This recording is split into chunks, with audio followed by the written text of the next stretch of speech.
Hey everyone, my name is Molly Armando and welcome back to my channel. I'm a real estate agent on the south coast of Massachusetts and Rhode Island. I'm the founder of Tides Real Estate Group. I've been doing real estate full-time for about 5 years or so. So I haven't been doing it as long as some of the other people out there, but it is truly a combination of everything that I have done in my career. I'm not going to talk about all of the stats and everything that I've sold because it doesn't really matter, but I've sold a lot of business in a short amount of time and I love it. And I love helping people, and that's really what it comes down to, is helping people.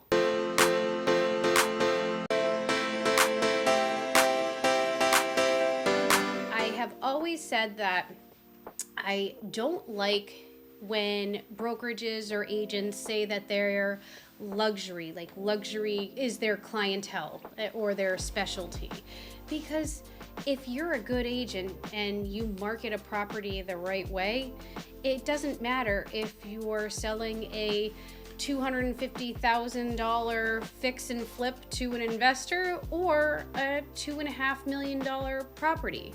In my mind, the marketing is what matters. And yeah, that's my rant. But the marketing matters, and I like helping people at the end of the day. And so that leads me back to the theme for this week. So we are continuing with the theme for New Year, New Home.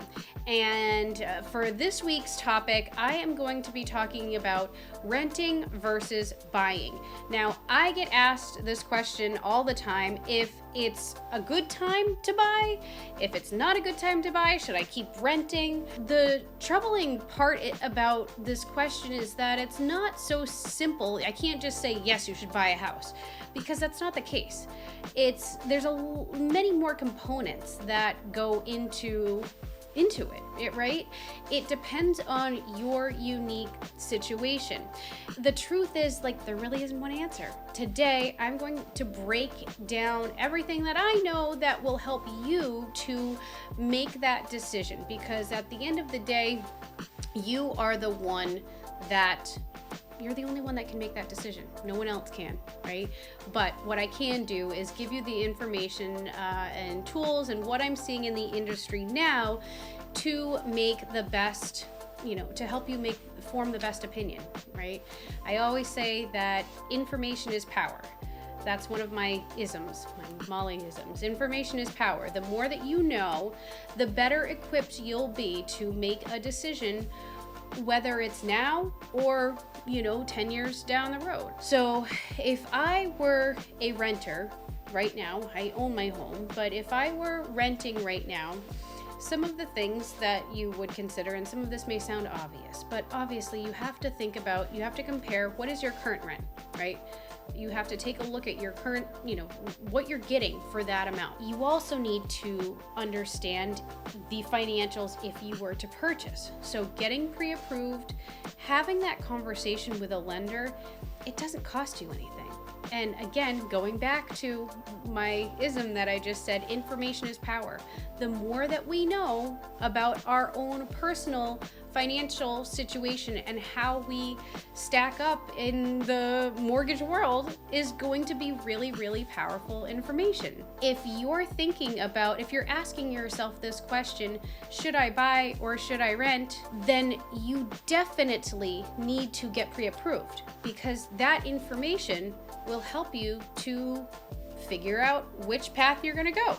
Are you going to keep renting, or are you going to maybe explore buying? But you have to get pre-approved, or at least chat with a lender to know where you stand up, right? If you don't have the funds, you want to have that conversation to at least know and to be able to rule it out. And maybe when you have that conversation with the lender, maybe they'll say, in order to get where you want to be, you have to save X amount going forward. And you wouldn't know that information unless you had a conversation with your lender. So it's one of those things that, don't just keep asking yourself the question, should I rent or should I buy, without going through the process and actually having all of the information to help make the best decision you possibly can. I will also say that rents on the South Coast have continued to climb, the rents are really expensive.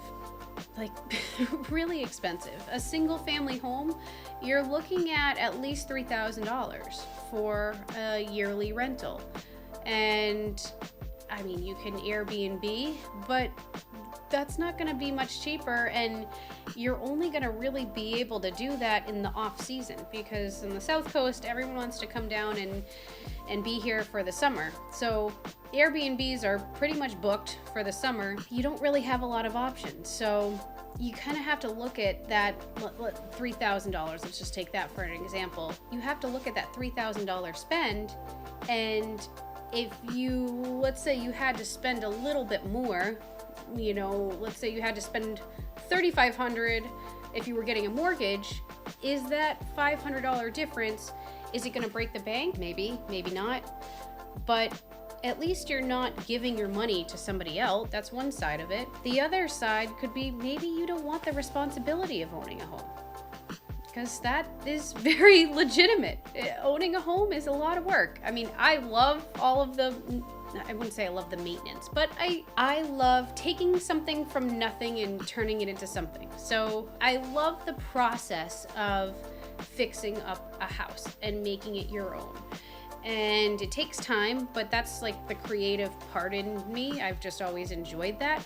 But a lot of people don't, right? A lot of people don't like doing all of those things. And I'm not just talking about like HGTV, you know, this like fantasy of decorating world, like not that type of stuff. I'm talking about like all of the boring stuff, right? Like getting all the stuff out of the gutters, getting a lawnmower, right? Mowing the lawn. Lawn maintenance is huge. I love gardening, and I just got a new lawnmower, so I don't mind that. But again, I'm also a little bit weird when it comes to stuff like that. Like that is my gardening and being outside. That's one of my outlets. But if you have a busy job, maybe you work late, you have a lot of demanding, crazy hours. I can't imagine how hard that would be to do all of those other things. I think people underestimate how long it takes to really get moved in and settled into a house. We moved into our current home in October of 2024, and it is,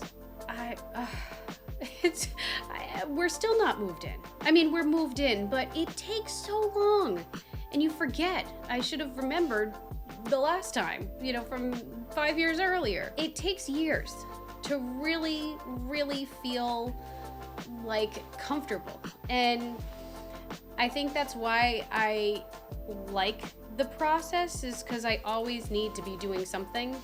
And so when we were at our last house, there were no other projects that we could do. Like, we had done everything, and it didn't really need a lot, but it was all cosmetic stuff. But there was nothing else that I could do that would really improve the property or, you know, make any sort of difference. Like, and I was kind of bored with it. And as crazy as that sounds, that was part of the reason why I wanted to move, and so I could have new projects. And now I have endless amounts of projects. My point is that stuff isn't for everyone.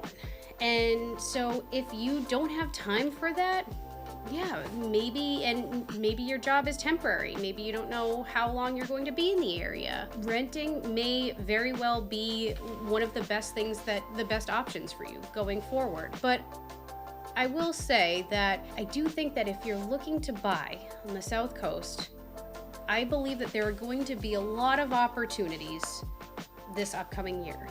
And if you take a look at some of my older videos, a couple weeks ago, I recorded one about buying in 2026 and what that means. So basically, I think that there's going to be a surplus of inventory this year. So buyers, you can get really good deals. I think that in 2026, that will be the year for buyers.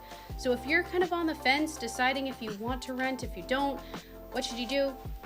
Maybe this is the year, because there are all these other external factors that are going to, in my opinion, create a lot of excess inventory, and more inventory means lower prices. So I think that you could get a really, really good deal this year.